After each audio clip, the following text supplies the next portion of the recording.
does it say?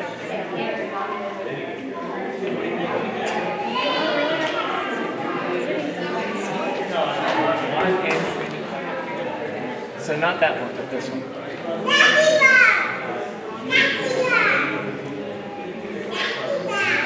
there a way to read it? Yeah, I'm gonna get going. Yeah, I'm gonna get going. I won't save it.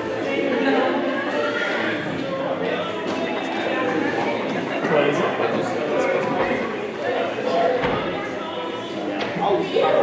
Is it gonna be live stream? Oh, not. Yeah. Right? Yeah.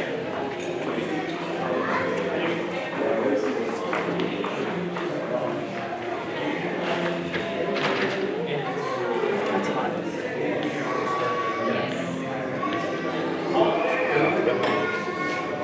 Yeah,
Just hold that for a second. That'll turn right on.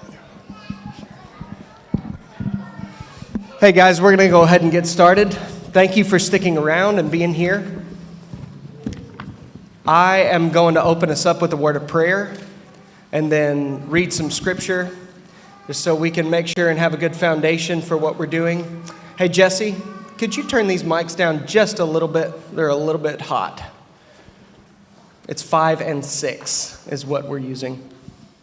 Just a little bit too much. That wasn't a little bit. Give me a little bit more. All right, I'm going to pray for us and then let's get started. Pray with me. Our Father in heaven, we ask you to help us in this time to think through how to talk to our legislators in a way that glorifies you and magnifies Christ, who is the King of Kings and the Lord of Lords right now. Help us to be faithful believers in this culture, in this society, in this city, this state, this nation that you have providentially put us in. We thank you that we're a part of a nation that is represented and that we don't have tyrants ruling over us who can just tell us whatever they want to do.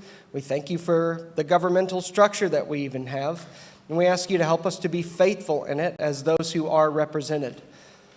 So equip us now, help us think through these things so that we can live best to your glory and for our neighbors' good, especially our neighbors in the womb who are being taken away to death every day. We ask you, raise up legislators and help us to be faithful in how we minister to them and how we talk to them so that you may be glorified. In Christ's name, amen. Okay, foundationally, why are we doing this legislator workshop? Well, some of the goals are so that you would be confident when you talk to your legislators. So that you wouldn't hear us say, you need to talk to those who represent you, and you're like, oh my gosh, I have no idea what to do. We want you to be confident, and we want you to be prepared. So prepared will lead, we think, to that confidence. But what you need to know before we get into some of the stuff that Daniel's going to cover is that Jesus is the King of Kings and the Lord of Lords now. So that's why it's important to talk about these things. Jesus is the master of all of our legislators. He has been given the nations as his inheritance, Psalm 2 says. And so therefore, David says in Psalm 2, O kings of the earth, be wise. O rulers of the earth, be wise. Serve the Lord. Serve the Lord with fear and trembling. And so we as believers have to think of it like that Jesus is the King of any kings. He's the Lord of any Lord right now. He has all authority in heaven and on earth. And so we need to think like that and act like that when we think about the civil government. And you need to think like that and have that in your mind foundationally when you're talking to any of your legislators. Christ is king now. They must bend the knee to him now. That doesn't mean that's the very first thing out of your mouth, but you need to have that settled. He's also instituted government. Not only is he their master, but he's instituted the civil government and the structures that are in our nation. Romans 13 says he's instituted them for our good and for the good of the citizens, to punish the evildoer and approve of those who do good.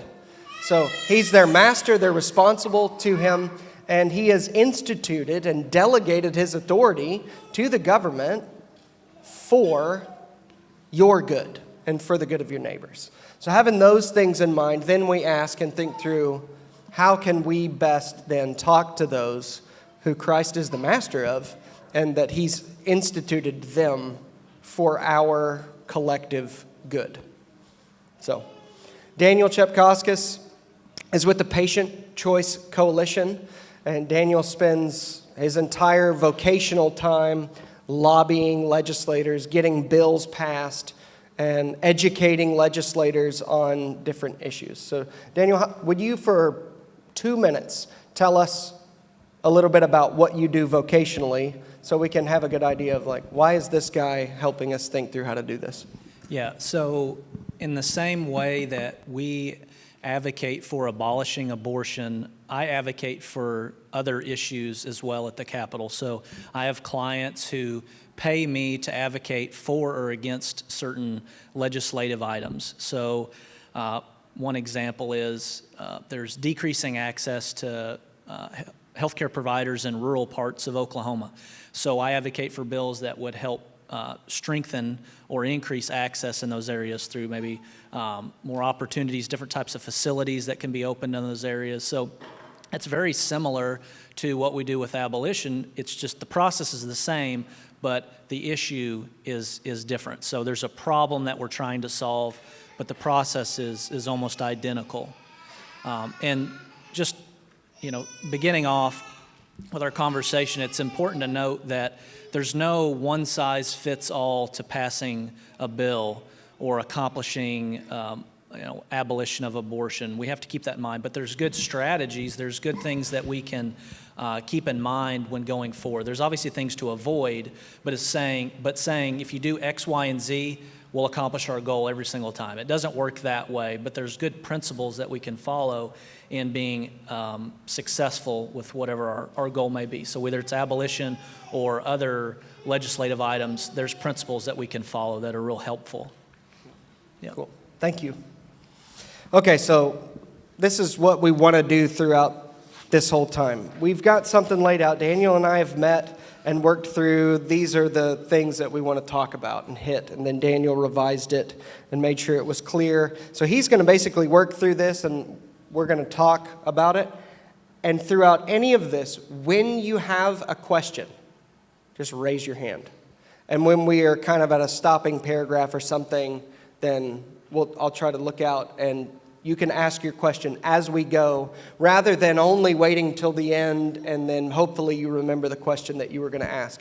But if we're talking about anything and you're like, wait, what about? Or you have a question, just slip your hand up and help me. If I'm not seeing it, just point the person out. But we want to have that conversation and you to be able to ask questions as we go, okay?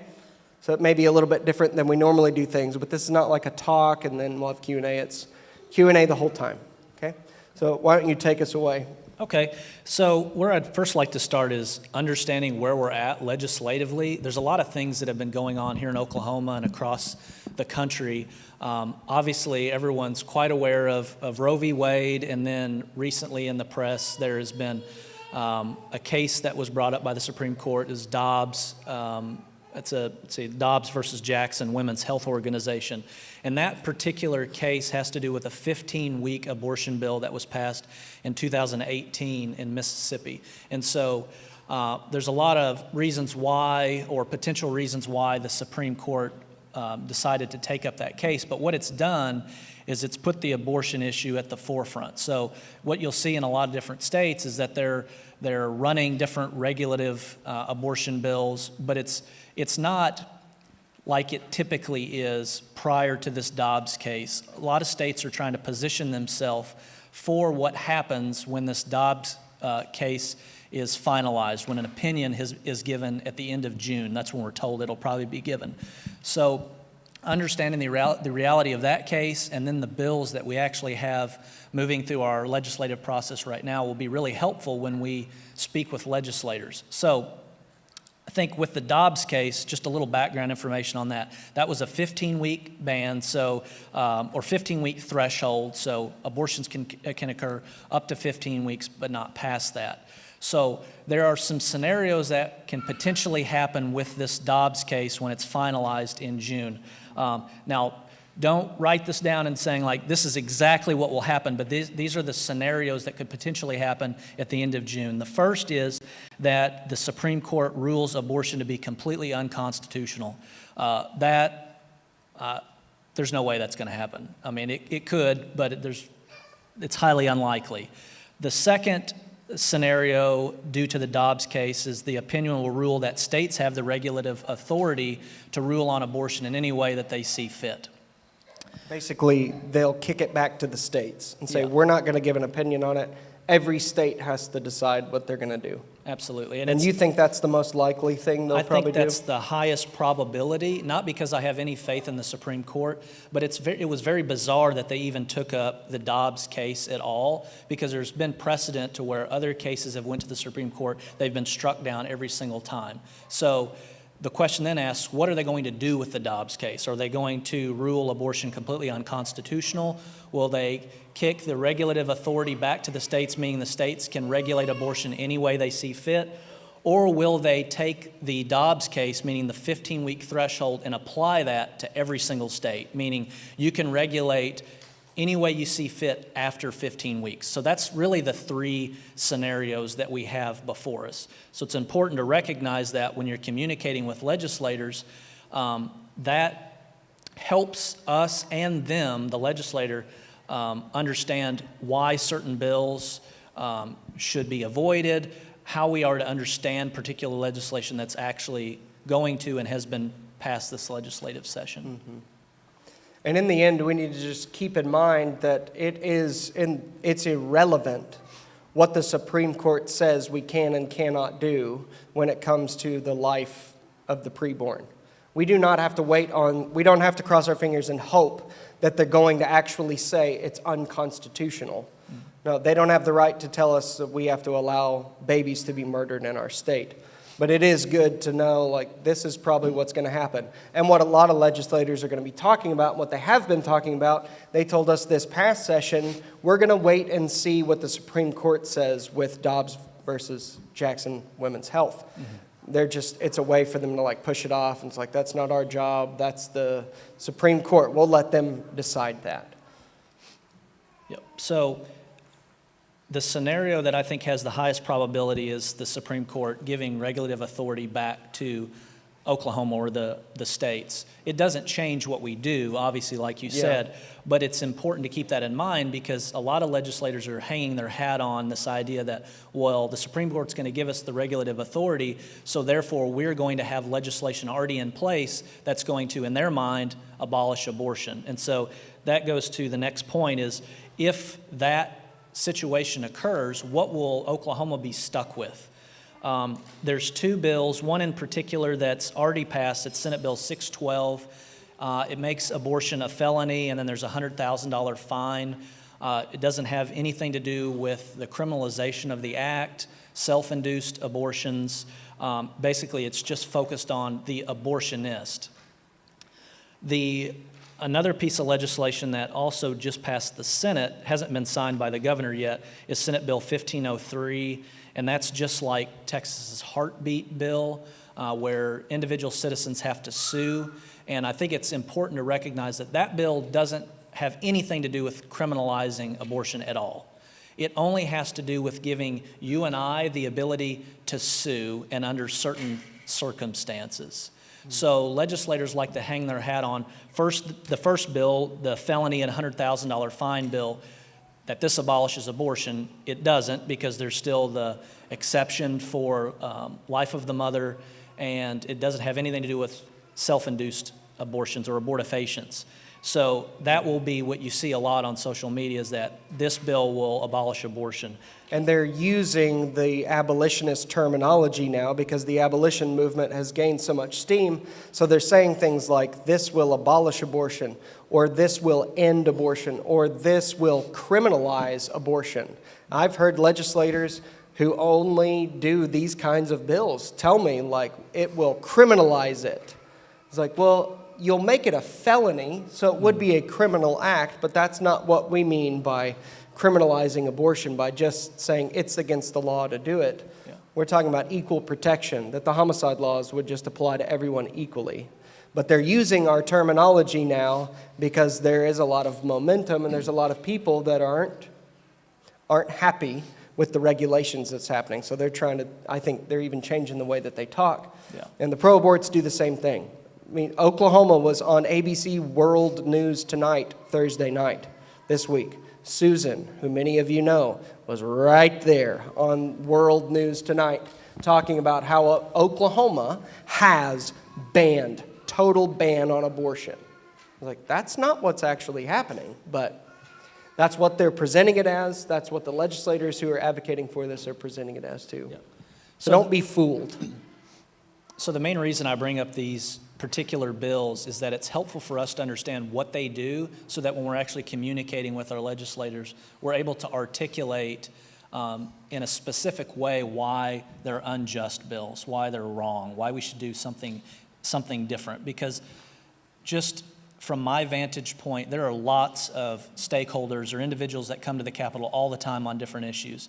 And what you find by and large, and this is, I'm not speaking to this group specifically, but there's lots of individuals that are very passionate, come to the Capitol, but they don't know their issue very well. They just know that they're very passionate about something. So whether it be education, you may even be very passionate for or against abortion, but they don't really know the intricate details of what they're advocating for or against. And so it's really helpful to know the details of these bills so that when we speak to legislators, they don't look at us as incompetent or not really understanding the process or someone that you can just write off. Because if they don't think that you know much about abolition of abortion or abortion in general, they'll just tell you something to get you off their back. And you're not going to know any different, and so you'll just leave the office and maybe you're happy with what they said or you'll never bother them again. But the point is we need to know what these bills are that they're proposing that have passed and their implications upon our state, and then how we should speak to our legislators. That's good. There was another bill that's much like the Texas-style heartbeat bill. So 612, SB 612, or that's different. SB 1503 is the Texas-style heartbeat one, Senate bill. But another one in the House, just passed out of the House, same type of bill. It hasn't yet been passed out of Senate and sent to the governor's desk, but it is also coming through like the other way. It's the same type thing, except it's from conception instead of the heartbeat. But then on the floor, they amended it and they added in all the exceptions that you can drive a truck through. Mm-hmm. And so abortion will just continue, and it doesn't actually do anything with self-managed abortions either. So 93% of abortions that happen are chemical abortions. You can get those chemicals mailed to your house now since early December that the FDA passed that.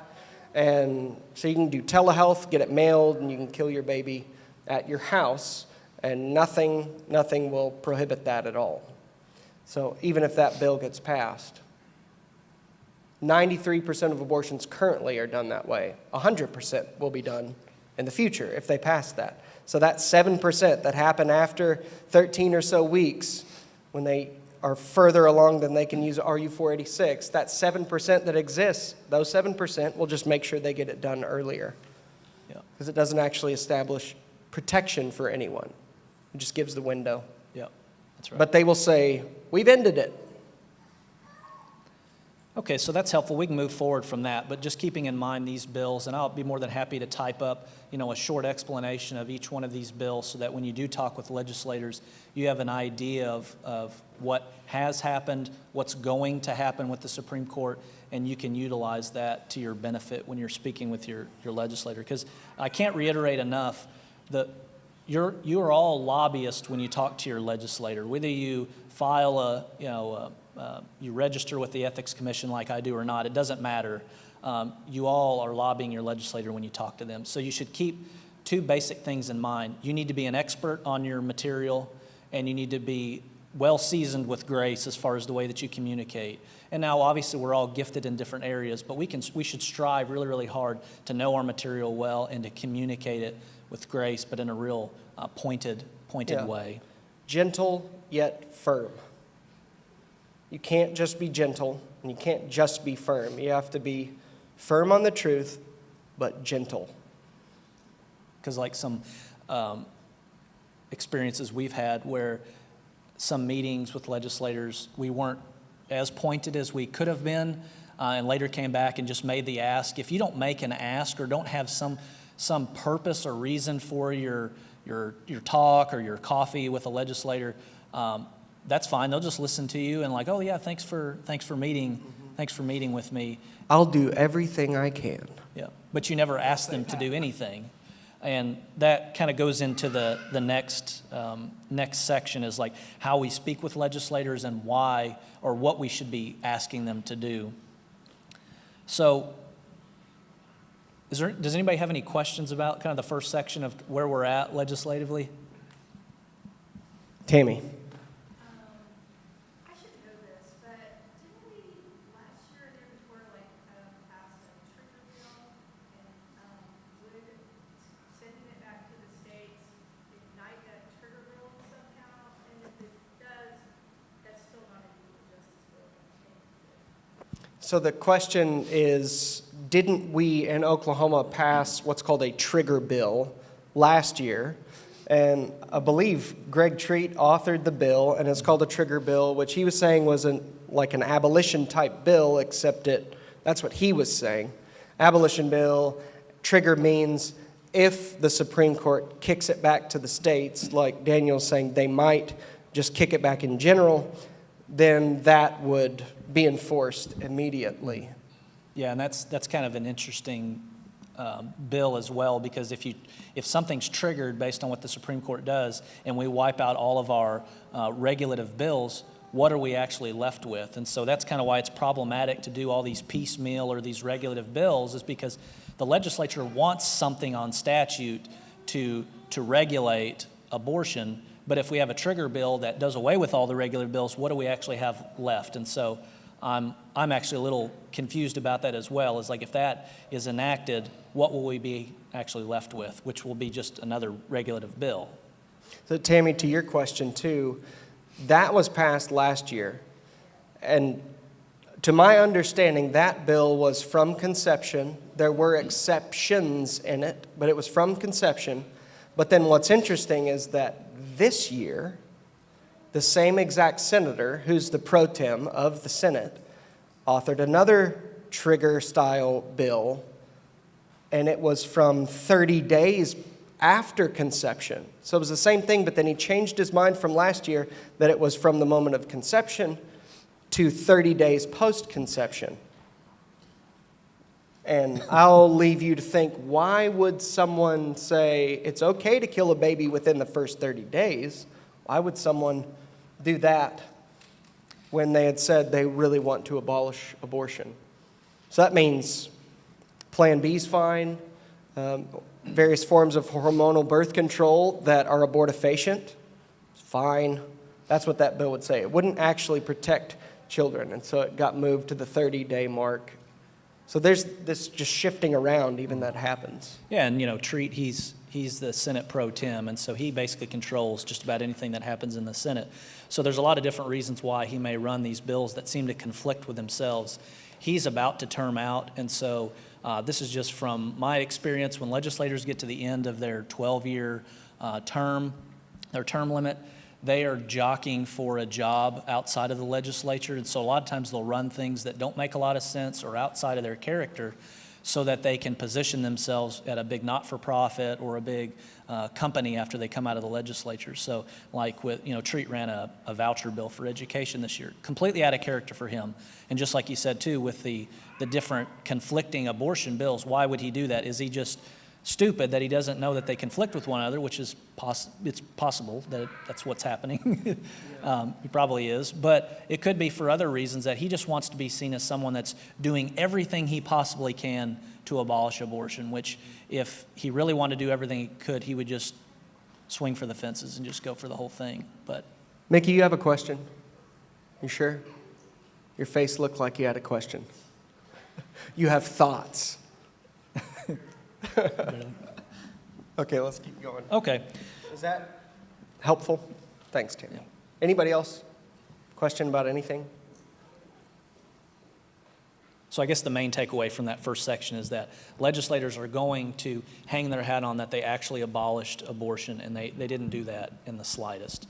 So what we're doing is we're moving the goalpost. We're setting a threshold, like if you meet these requirements, then you can have an abortion. But the public, all they're really looking at is the shiny object, is like the Planned Parenthood or the Tulsa Women's Clinic. And in some cases, those may go away and it just goes straight to medically induced abortions. A lot of states, they'll still have the facilities that provide the abortions. But that's what our attention is being steered towards, is the abortionist at the physical location. And what we have to make sure that we understand and we articulate to our legislators is that, yeah, that's the shiny object, but you're not focusing on the majority of the abortions occur, medically speaking. And so we're once again moving the goalpost to where, okay, people won't be potentially going into a building, but they'll just take medication. Mm-hmm. And that's one thing that's been told to me as well. Like, hey, if we pass these, the clinics all will be shut down immediately, all the abortion clinics. So think through that. How would you respond to that? Would you say, well, that would be awesome? You should think through that, because that wouldn't actually be awesome. Because then we would have no opportunity to ever even minister to people who are doing that. If they don't actually establish justice and offer equal protection, then all that would do is put it even more into the dark, and people would then still just be legally killing their children, but they would be doing it at home, and we would never have an opportunity to catch them as they're going in and plead with them and things like that. But it would be even more out of sight, out of mind to most Christians too, because we don't have clinics anymore. We can't go to a place that they're murdering babies. It's just, well, that house might be murdering babies, that house might be murdering babies. And so it's going to be even more evil, that the bad things will still happen, but it'll be even more hidden and out of sight.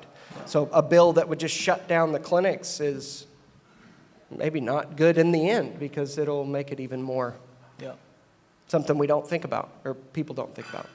Dusty, did you have a question? Whenever you're saying be firm or gentle, is it in your speech and the words that you use, or your attitude? What do you mean by that? A lot of it is, and the way you're presenting yourself and the tone of your voice. And you want to be firm, I mean, like, the truth is the truth. But you can communicate the truth in a way that's not just like, well, you're an idiot, and Jesus is your master, and you better repent or he's going to kill you. Like that, if you say that at the very beginning, it's like, that's probably not going to go extremely well. So it's talking through things and helping people understand. A lot of it is making sure people are educated and they understand it. And you just kind of keep removing any excuses that they may have until you get to the point where you've removed all the excuses that we may have and they still don't want to do it. Then you get more to the point of, all right, then we're going to have to replace you because I don't want you representing me in this district. We're going to talk more about that too, what gentle but firm, that kind of stuff too. Why don't you go ahead and take us there? So speaking with legislators, the first item I hear is give honor to those who are in positions of authority. I think this sets the framework to these conversations, that if we are viewing this position of authority or this individual in a position of authority or doesn't have any authority, it dictates how the conversation flows. And so if you have a mentality that, like a self-righteous mentality of like, I'm better than this person, I know much better about this situation than this person, it will dictate kind of how the conversation goes. So I think recognizing that we're to biblically give honor to those that are in positions of authority, it automatically humbles us so that when we speak to these legislators, we recognize God has instituted this government and these people are there. And so recognize that they're not beneath us. They may be ill-informed. They may be doing the wrong thing, but they may even be wicked. Yeah, they could be wicked. They could be. Yeah. We don't know that for sure, but they could be. But the point of giving honor is not necessarily about the individual per se, but it's about from our perspective, like how we view this conversation and this person that's in this authority. So I look at it as we give honor, and it helps me in that conversation to humble myself so that I'm very aware of I may be touching on some issues that are going to be very offensive to this individual. And I want to make sure that I'm showing grace, but I'm firm, but recognize that God has instituted this government and these people are there for a purpose, and we want to make sure that they know that we respect them, we honor them, but we're also in a position as well to speak into that authority and say, hey, if you're not doing what God has called you to do, we need to make sure that they know that as well. So it's kind of a balancing act in a sense, like we're showing honor, but we also do recognize that we do have authority. The church has authority to speak into our governing authorities. Mm-hmm. So, yeah, the whole honor thing, you have to give honor to your legislators. You have to honor them because Christ demands that you do it. You honor everyone in positions of authority. This falls under the fifth commandment. You honor your father and your mother. Why? Because they are worthy of the honor? No, he doesn't even say that. You honor them because they are in authority over you. You honor them. You honor, we're told literally to honor our father and our mother. We're told to honor the shepherds that God has placed over us. We're told to honor the magistrates that God has placed over us. That doesn't mean that we say, bow down to them and lick their boot and do whatever they say to do. It does mean that when we talk to them, we do it in a respectful way and we honor. It's saluting the office, not the person who holds the office as well. Like in the military, you don't salute the person as much as you're saluting the fact that they are a captain and you salute it. You honor the position of authority. So we need to keep that in mind, especially because we're going to have to say things that are not easy to say. We have to say things that no matter what tone you use, it's sharp. So you need to make sure that you are honoring them because Christ says you must honor. Yeah, and I mean, a lot of the conversations that we have don't go too well with legislators. And that's not to say that if we do certain things that they'll always go well, but there's godly principles that we can follow that will help in those conversations, I think, make them go better if we're just aware of those. So I already mentioned know our material well and communicate it with grace. I communicate with a lot of legislators at the Capitol, and every single one of them is different. So recognizing those legislators, who they are, the situation that they're in is really helpful. Recognizing that the majority of legislators are not in a position of power. They do have a vote, but we have to recognize that there's a leadership structure at the Capitol. So keeping that in mind helps us sympathize in one instance with them in that we say, I demand you to abolish abortion, but not recognize that, well, hey, they may not even be a chairman of a committee, they may not even be in leadership. Doesn't mean that we don't ask, we don't make the ask, but just recognizing that the situation that they're in. So just give you an example, when I was talking to Representative Sneed, I understood a lot of the pushback that he would have by supporting a bill of abolition. And one of those was that his conservative index score. He gets pushback from conservative groups like OCPA. Like if he doesn't vote for any regulative bill and only supports abolition bills, that's going to knock his conservative index score. So which gets mailed out to his constituents as well, and it's going to say, this guy is not pro-life. Yeah. And a lot of people look at that and they're like, what the heck? This guy's not pro-life? I thought he was pro-life. And we're going, no, he's an abolitionist. And a lot of people are still going, when they see not pro-life, they're like, he must be pro-abortion. Yeah.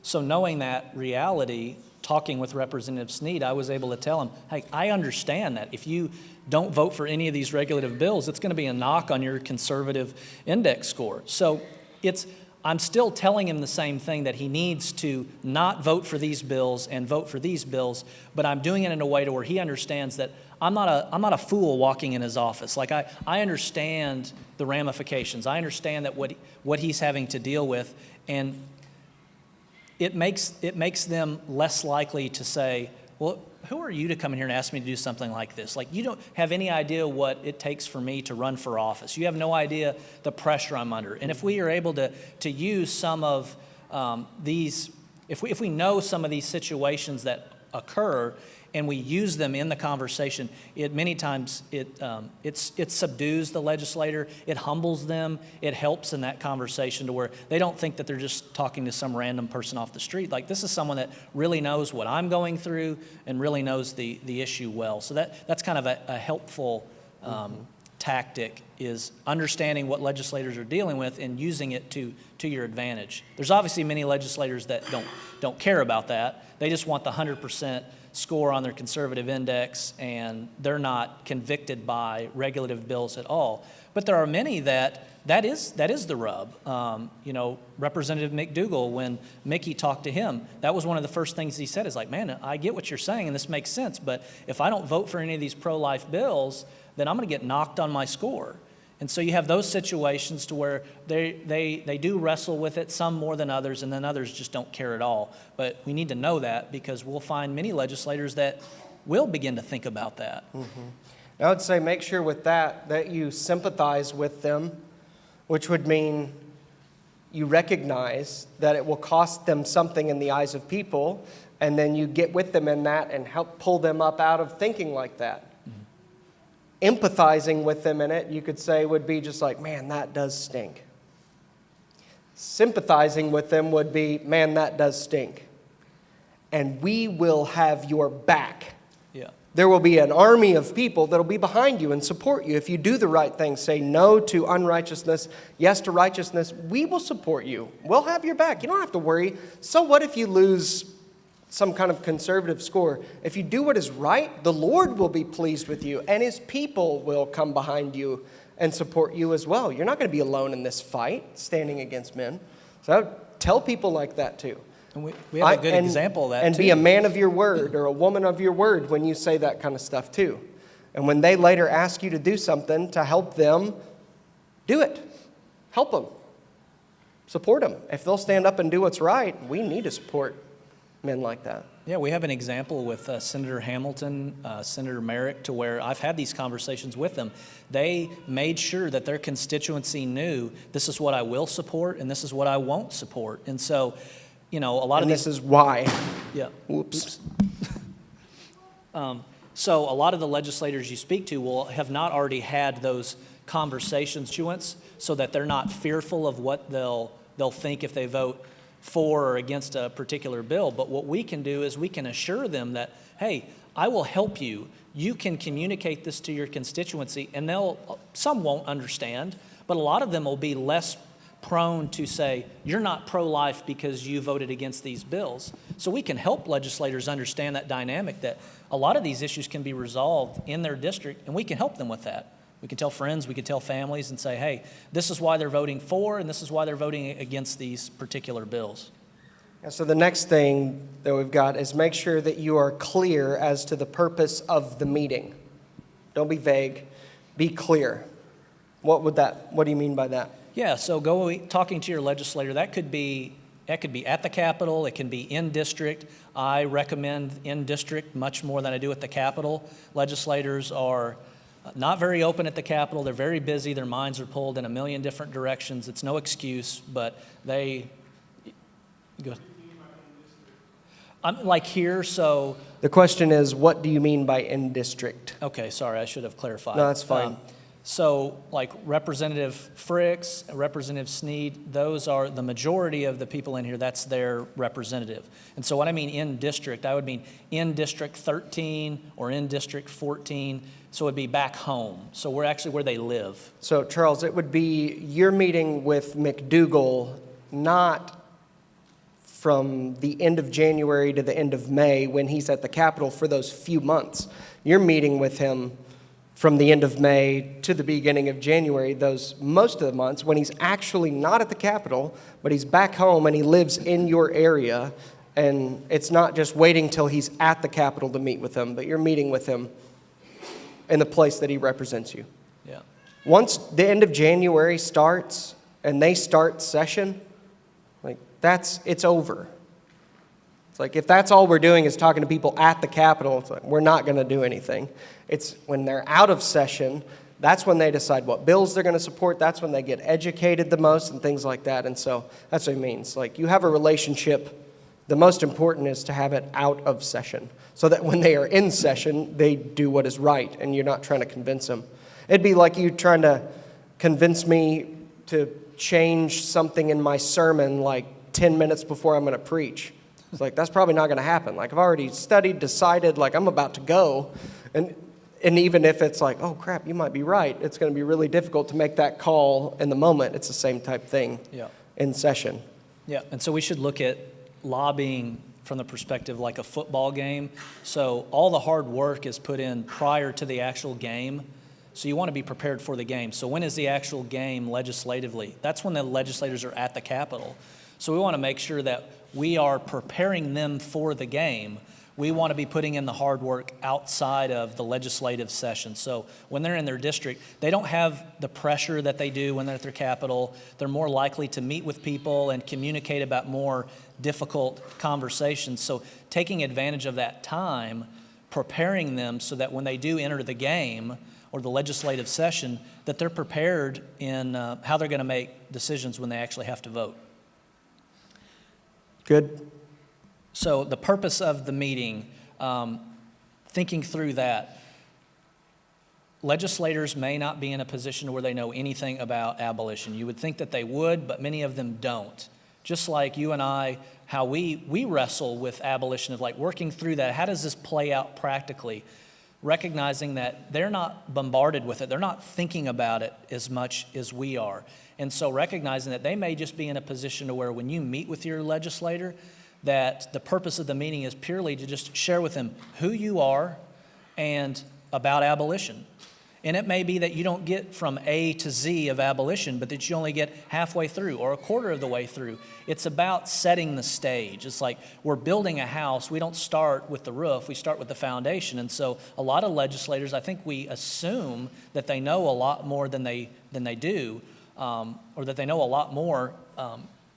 They should know a lot more than they actually do. And so recognizing that, it helps set the stage in these meetings and in these communications with our legislators. We want to form relationships, we really do, and it starts with kind of recognizing where they're at. If you don't know where they're at, you can ask us. There's Free the States, you can ask Liberty Rising. They can help with telling you where these legislators are at in their understanding of abolition, but it may be that you just ask them, what do you know about abolition? How do you feel about pro-life regulative bills? Many times we feel like all we should do is just talk, and maybe a lot of times we just need to listen.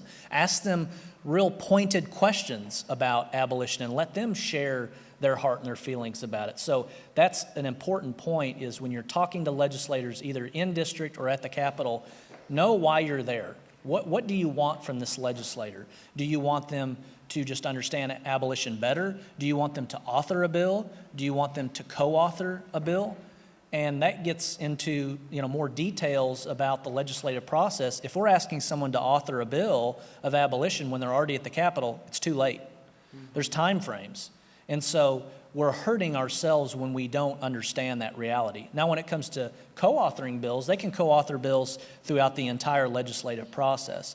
But that's what we need to think through, is what's the purpose of this meeting? What am I trying to accomplish? What should I seek to try to accomplish in this meeting? Obviously, we want to accomplish them being an abolitionist, but what should we seek to accomplish in this particular meeting that we're having?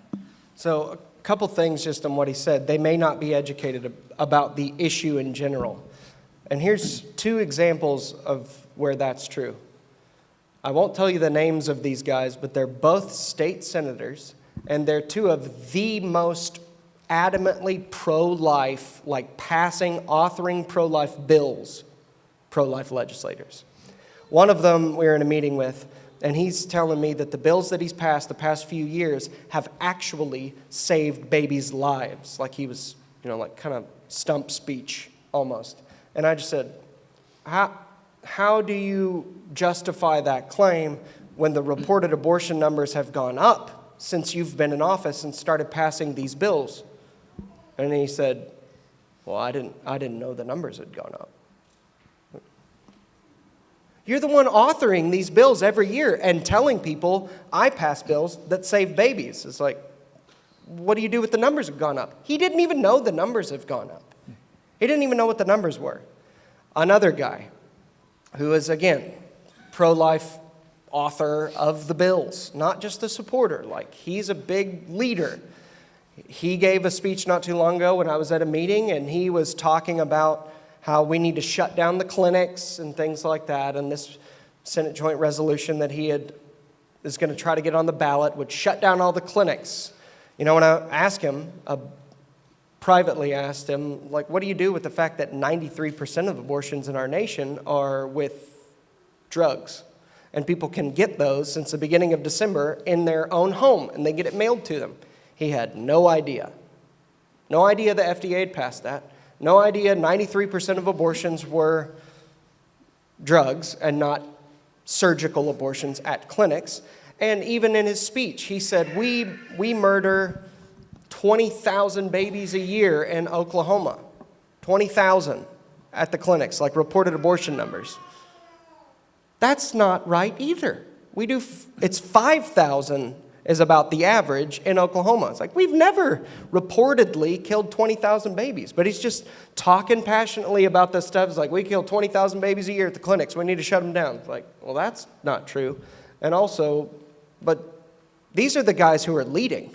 So they may not know a whole lot about the actual issue even, not just abolition versus pro-life regulations. They may not actually know a whole lot about the reality of what's happening in our state. So some of that you might just have to educate them on. Yeah, that's really good.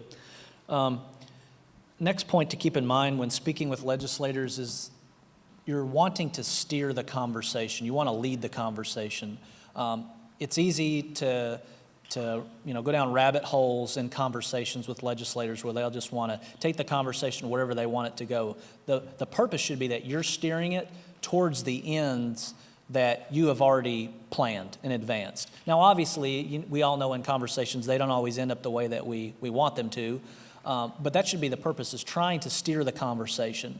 But also in recognizing that you are leading the conversation, we must be flexible. And that's why it's so important that we know the issue really well, because if you're like I am, there have been times where I've tried to articulate something and I don't know the issue as well as I should.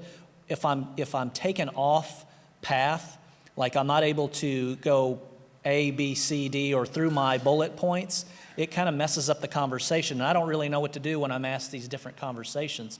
So we want to try to lead the conversations towards the end goal that we have in mind, but also recognize that we must be flexible, is that if the legislator has an issue with one particular thing we say, we need to be flexible, able to deal with that issue, and then get the conversation back on track.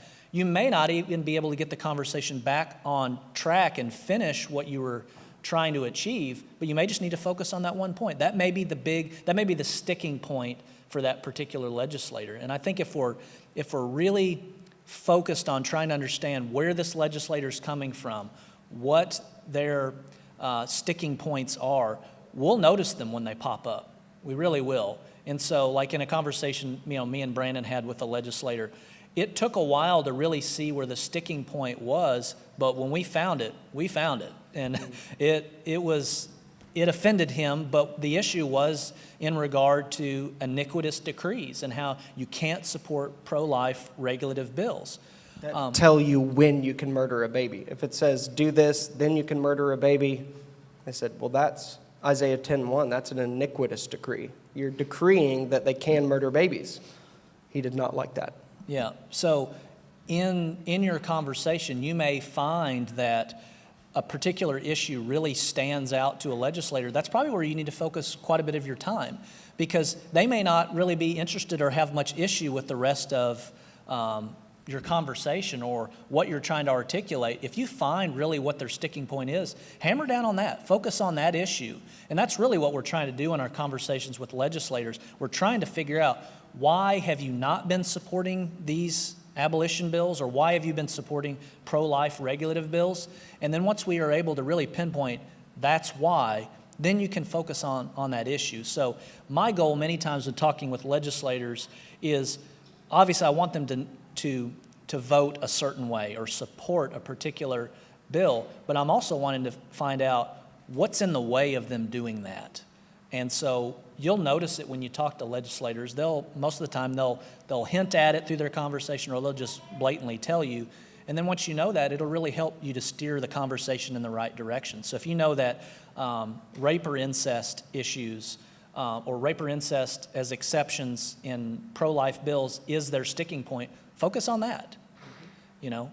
Help educate them on that. And then you may just need to say, hey, this is all I know about this particular area, and I'd like to do a little bit more research myself. There's no harm in those situations where you may not know all the answers. There's no harm in saying, hey, that's a great question. I would like to do a little bit of research or ask someone else about it.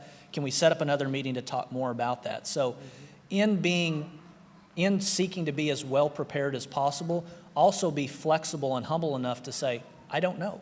That's perfectly fine. There's nothing wrong with that. So that's the flexibility of the conversation. It's much better than posturing as if you do know everything when you don't actually, because then you're just going to hurt the whole conversation. The end goal, though, being not will you support or anything like that. The end goal being I would like you, as the one who represents me, to author a bill that would abolish abortion. Yeah. That's the ask. It's not support. It's not anything else. The first time that Daniel and I both met with Avery Fricks, me and Daniel and Jake Jones met with Avery in my office in December. We all got together, talked with him, and most of it was educational. Yeah. It was just like helping him understand the whole issue. And I just told him at the end, I said, I want to be clear and up front. I'm not saying I want an answer today, but I want you to know that our goal is that you, as our representative, would author a bill of abolition. So let's talk more through that. And I want you to make sure you understand all of that. But you need to know that's my intention, is that I want you as my representative to author a bill. And he was like, okay, thanks for letting me know. And I think he really appreciated that. He didn't wonder, like, what do they want me to do? What's their dream if this were to happen? We're just upfront about it and not in a pressuring way. It was like, this is what we want to happen, and you should know that. That's what we're aiming towards.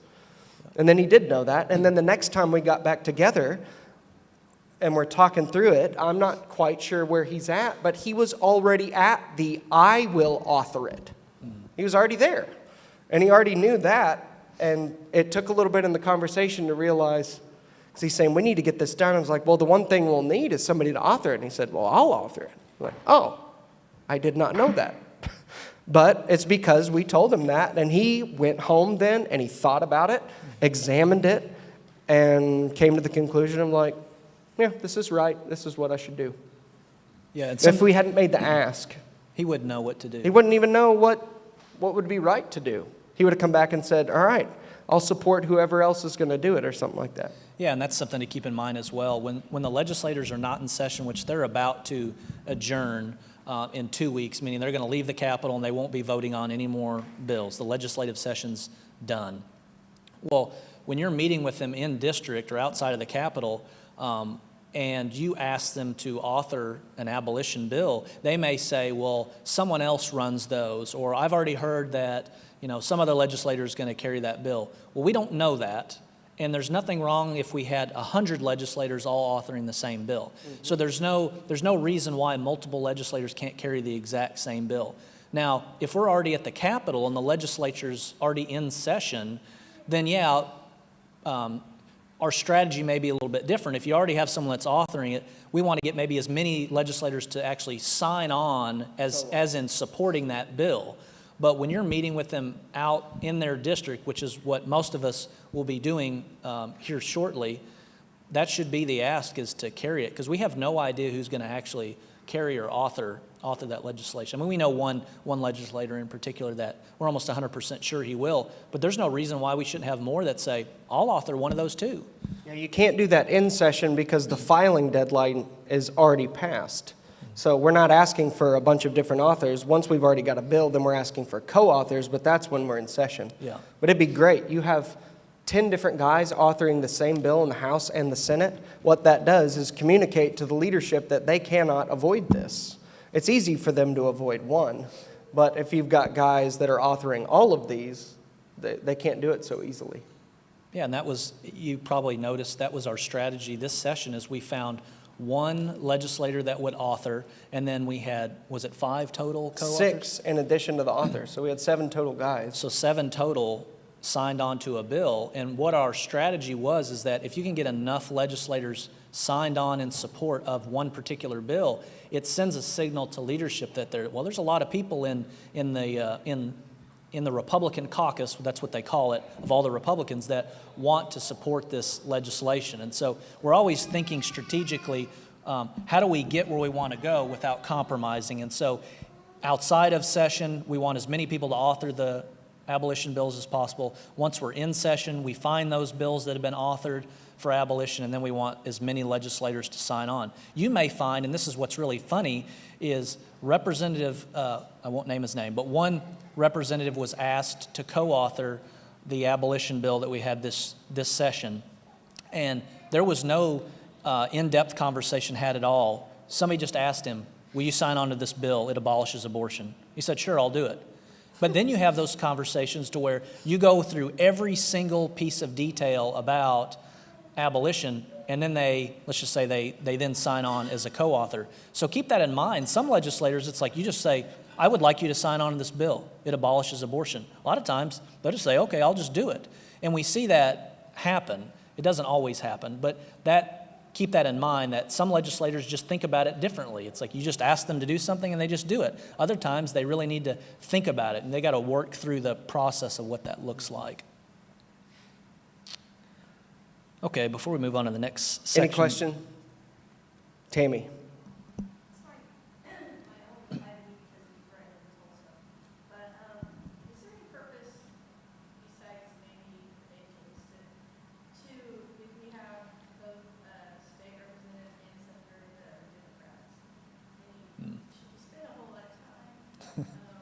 So Tammy lives in Tulsa, and both her state rep and senator are Democrats. And as far as your conversations pro-abortion, As far as I know, I just got redistricted to the senator, being a Democrat. okay.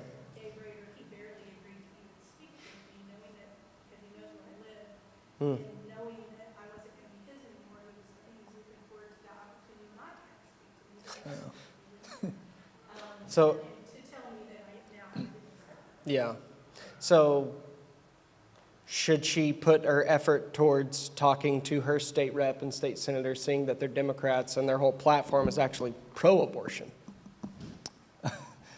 Joseph Silk would say, no way. Yeah.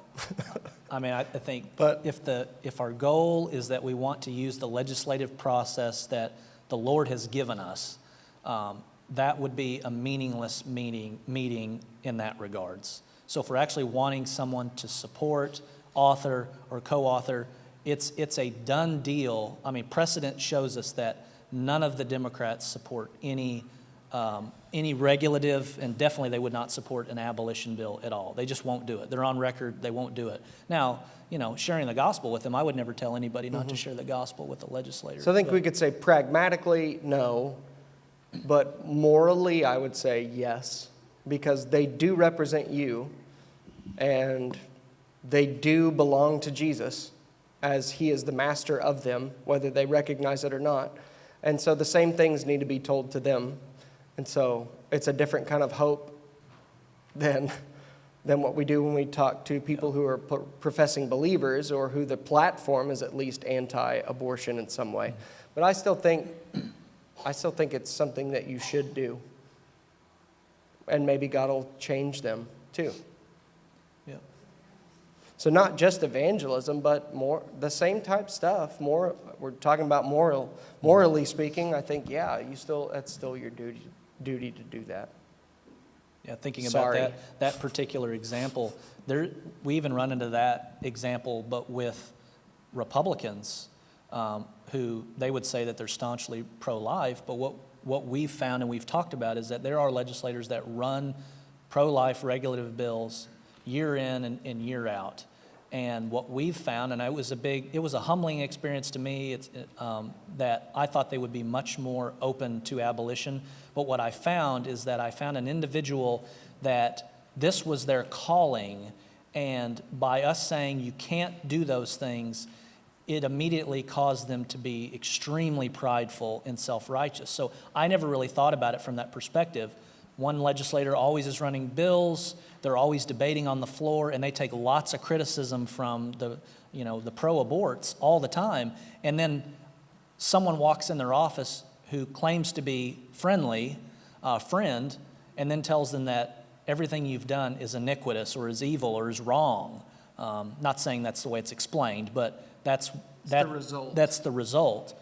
Well, they immediately get offensive, and I'm like, why are you so offended by what I'm saying? And I didn't really think about it from their vantage point. They don't have an excuse, but I didn't think about it from their vantage point. So we've talked about this. There are some legislators where it's like, we probably don't need to waste or spend a lot of time, I don't want to say waste, spend as much time on those individuals. It's better to focus our efforts on the large amount of legislators that don't actually ever author abortion-type legislation, because what we find is they're not really predisposed as much. They've heard about abolition, and maybe experiences other legislators have had, but they don't really have that personal experience of, well, I author these bills and I'm doing the right thing. And then someone comes along and says, no, you're actually doing the wrong thing. And so that was what, like our conversation with Representative Fricks. He's just thinking about, well, I don't ever carry these bills, but that sounds right. That's probably what I need to do. But then another legislator you have a conversation with, they're thinking, how dare you tell me that everything I've done is wrong? I'm trying to actually save babies. And a lot of them actually are. They just are they're trying. They just, they're not, but they think they are. And so that's when you kind of hit a brick wall. And so that was an eye-opener for me, is recognizing that there's quite a few legislators that it's just your time may be better spent somewhere else. And you may educate them on the fact that what they've been trying to do isn't even working. Like I did with one of the guys who said, I pass bills that save babies. Then I said, the numbers have gone up. And he's like, I didn't know that. And then what did he do this year? He authored another bill of the exact same thing that does nothing. So sometimes they'll go, oh my gosh, and sometimes they'll go, I'm still going to do it. That might happen, but... Okay, let's move on Sarah, to... you have a question? Your wife has a question. We're talking about setting up meetings when they're in district. When is the filing deadline? Like when, because it's not just like right before session starts. The deadline is a little bit before the break. The first one is like December 18th, or does it shift each year? It's like a Friday. Are you talking about for filing bills, actually filing bills? Yeah, it's like in the very beginning of December.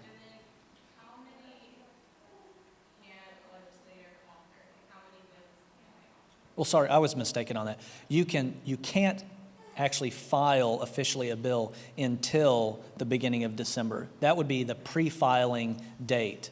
Then you can file up to right at the beginning of, I think it's maybe like a week or two into session. I can't remember exactly what the date is. But you have a window from the beginning of December to the very beginning of session to where you can actually officially file bills. You can have drafts ready to go, but that's really your period of time to where you need to have bills filed between beginning of December to the very first or second week of session. And legislators already have figured out, most of them, what their the answer to the question is 8. They get 8 bills to file, and most of them have already figured out what their 8 bills are by December. Yeah. So it's not, you can't start in December. That's why it's so important out of session. This last year, I failed and didn't meet with Avery to educate him and make the specific ask until December, and he already had all of his 8 bills filled. That was my fault. I failed in talking to him, and it was too late. I was like, dang, I didn't even realize that. Session doesn't even start till the end of January, and the beginning of December was too late. So that's another reason. Out of session when everyone's back home. It's important. Yeah, Senate's different. They have a deadline for filing their bills, but they don't have that strict number. Okay. So, but the House, they can only carry eight bills. So that's because there's 101 of them. Yeah. Well, I don't know if it has anything to do with that. Probably, if you got 101 members, then they can carry as many bills as they want. Yeah. But that's important to keep in mind. Get to them early. Make sure that they have a spot reserved for you. You may even just say, "Hey, will you reserve this title of statute for me? I'm not saying you have to carry this bill right now, but give me time to at least communicate with you, explain to you what abolition is, but reserve this bill as a placeholder so that we potentially have someone that can author the bill. Can I move through point 5 Yeah. quickly? Yeah. All right. Fifth thing is what to do before you meet with a legislator. What do you do before you meet? First of all, pray for humility. Pray for humility. Second, find out their prior experience with abortion legislation. You want to know, have they ever authored a bill or not? Have they ever co-authored?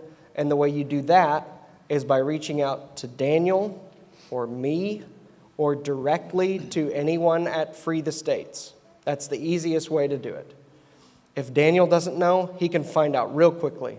If I don't know, I can get Daniel or the Free the States people to figure it out really quickly. Or you can go directly to James Silberman is probably the best one to communicate about that with Free the States. But just have an idea.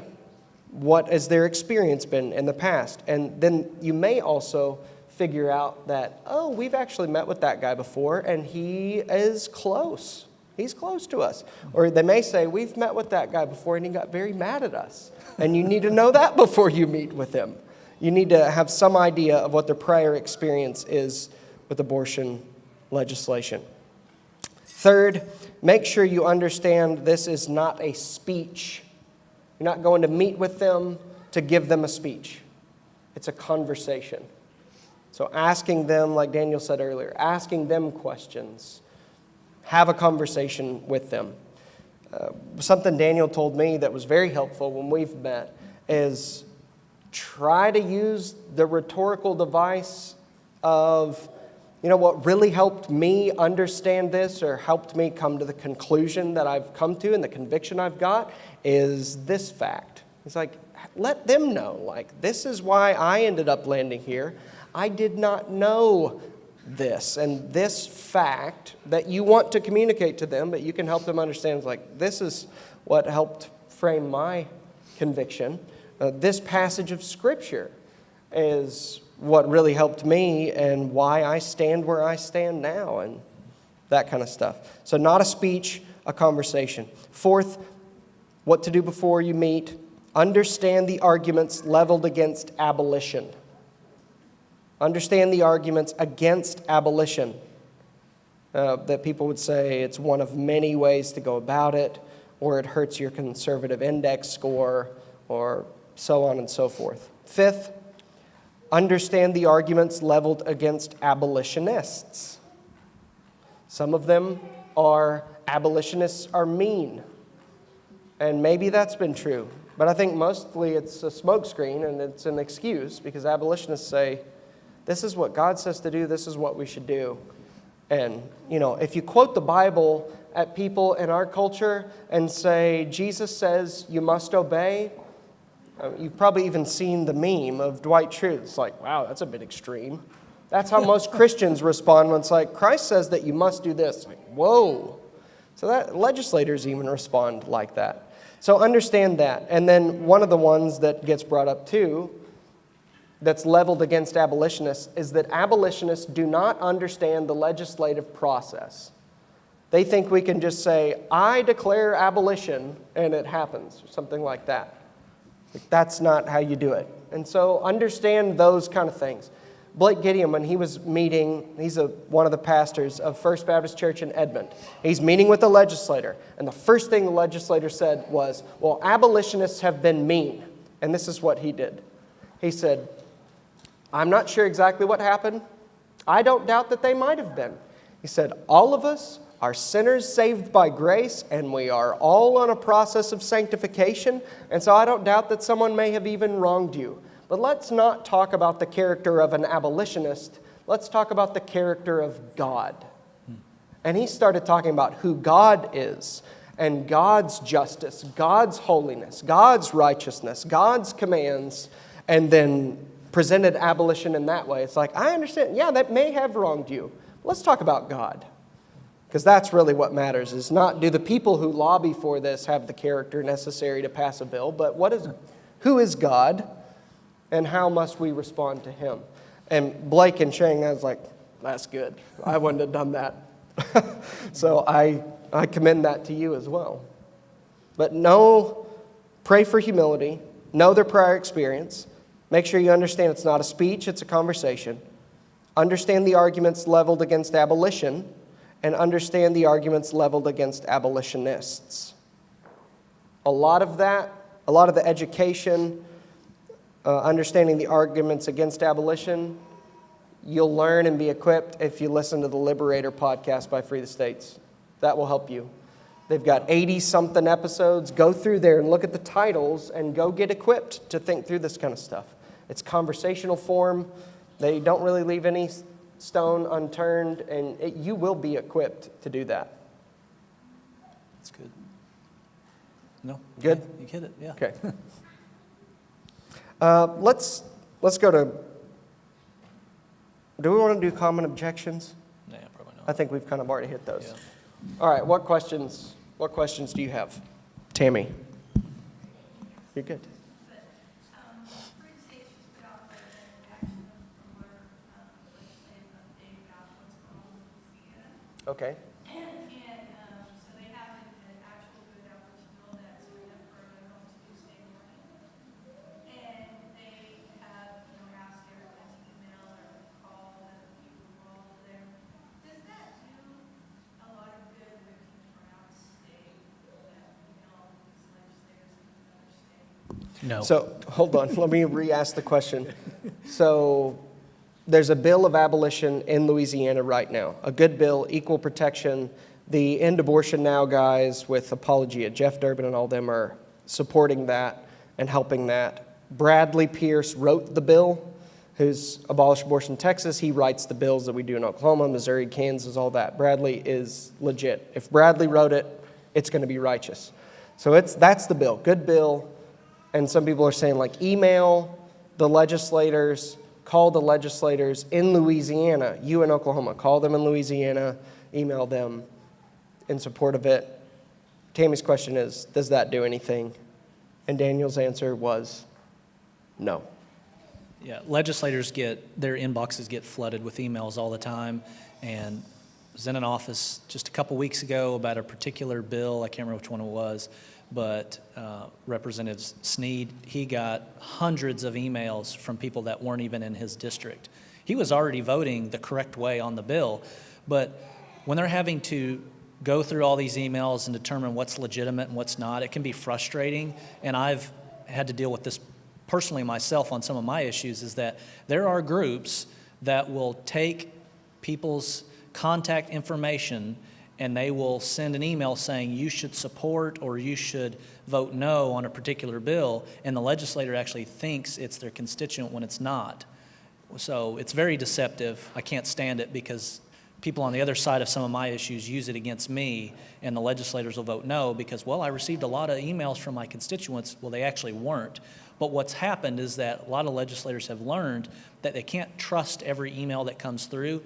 And so you have those that don't really pay as much attention to the emails, and then you have those that just get really, really frustrated when their inboxes are blown up from people. I personally like when legislators are kind of backed into a corner and they feel pressure from their constituency. I like that. I think it's good for them. They need to know that we're watching. But if you're out of state, they're gonna know that for sure. They usually always know that you're outside of their district, and so they see that, they're not going to pay any attention to it once they know that you're not there. You can't vote for them, they don't care. Because they don't represent you either. What else? Jake. Yes.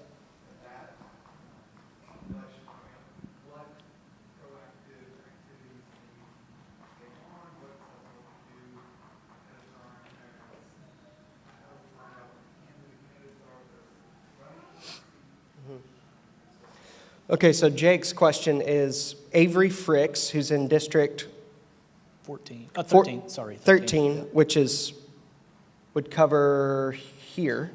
Close, yeah. Close to here, where I live, a mile from here. Avery is my representative, but he's running for Congress, so he has to give up his House seat in the state level. So Jake's question is, what do we do to prepare for that? Because someone's going to be running for that. The vote is in June.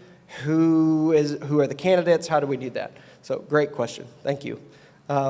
There are quite a few candidates, quite a few people that have already announced that they're running. The best way you can get involved in that kind of stuff, if you live here, is every Friday, come to lunch at Maylon's in the back room, and it's the Muskogee County Republican Party meets there for lunch, and you'll find out about all that kind of stuff. I've been trying to go, and it's been good. I've been convicted that I need to do that kind of stuff because I need to know people, and anyway, so been doing that. But one of the guys that's running is who I'm going to support and who I think you should support as well, and it's Brian Jackson. So Brian is running. He's officially announced. He's filed, and he is a seminary professor at Northeastern State University in Tahlequah. He taught Courtney Tiger, actually, and I know Courtney speaks really well of him and liked him. Solid guy. He's a member of a church here in town. He's a Calvinist. His son is like an AHA type abolitionist, so he doesn't play games. So he's aware of abolition. And Brian, from everything that we've talked with him, is like, that's right. That's what we need to do. Yeah. The very first thing he listed on his announcement is abortion. And he used the word end. And he didn't ask us, but he used the word end instead of abolish. But he put that number one on his thing, is to end abortion in Oklahoma. And we know what he's thinking is what we would call abolition, not regulation. Mm-hmm. So that's who I'm going to vote for, and that's who I'm supporting and trying to tell people that we should vote for that guy. And I think Brian would then be elected and would author a bill this year. Like, he would author right out the gate. And maybe even having more conviction in it than Avery did, because Avery was like, you know what, I think this is right. Yeah. But Brian is maybe even further along in his understanding of it and his conviction of it. And yeah, so that's exciting. I did pictures for him the other day because I have a camera and saw some of the pictures he had, and I was like, need to get you some good pictures. So I took some headshots of him. So I'm supporting him in whatever way I can. I encourage you guys to do as well. Christian guy. He's an economist as well. So he's really smart. Yeah, smart guy, knows the economy, somebody that I think would be a really good representative of you who live in that district. Yeah, and something to keep in mind, I get involved in a lot of campaigns across the state, particularly because I have my own issues that I advocate for as well, and so I want to make sure that we have good candidates across the state that will support the things I'm advocating for, but it's the exact same thing for issues of abolition, is that, someone that's up for a re-election or a seat is vacant or is open and people are running, talk to them. In this particular case, Jake, even though we may support one particular person, there's nothing wrong with talking to the other candidates and, I hate to say hedge your bets, but there's no certainty of who will win. And so I'll talk to all of them and get their opinions, their views on these issues as well, because if they're in office, they're going to represent us, whether we voted for them or not. Mm-hmm. And we want to make sure that they're singing from the same sheet music. So that's typically how I look at it. Is like, I'm going to make it known who I support, and I'll put my effort behind them. But I'm also going to be communicating with the other candidates because I want to know what they believe, because there's a chance that they may get voted in. So, what else?